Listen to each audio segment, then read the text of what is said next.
Welcome to the Windows Computer and Technology channel, and let's talk a little bit more about the numbers for Windows 11. So there's a lot of comments, of course, of people talking about the Windows 11 market share that kind of stalled in March, not really increasing much. Of course, a lot of the comments, and I think that that is actually true, that the minimum requirements are a big problem in the increase in Windows 11.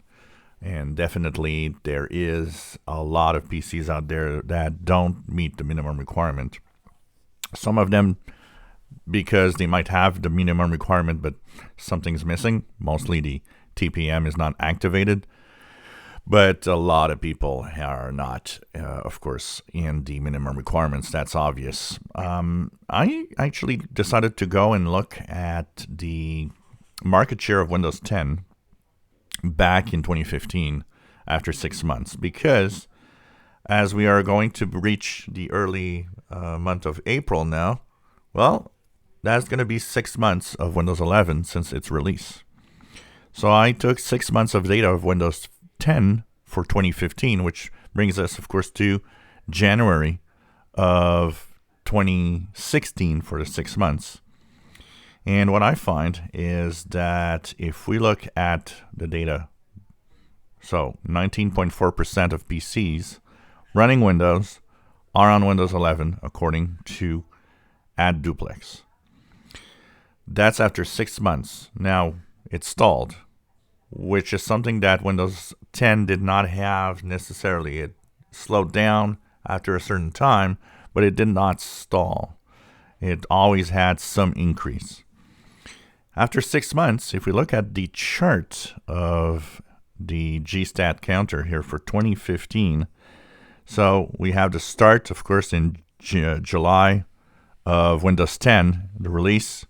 And if we look at January of 2016, 6 months later, it's at 16.02%, which means 6 months later, Windows 11 is actually ahead of Windows 10, according to these statistics. Now, these two companies don't actually have and measure statistics in the same way, so it's kind of, not necessarily the most accurate way to compare. But I thought it still gave an interesting outlook to Windows 10. Now, one of the things about Windows 10 is that, of course, it did not have a minimum requirement that blocked a lot of PCs. It actually was working on almost anything that was running Windows 7. So that moment where you could upgrade, almost everybody could upgrade, even with older hardware. That, of course, gave Windows 10 momentum since it didn't have anything to stop it from continuing to grow. Definitely, there is going to be something interesting to check with the momentum that just stalled on Windows 11, because could that mean we are pretty much reached what people that can upgrade did, and the next new numbers will mostly be new PCs? That's going to be something to look at.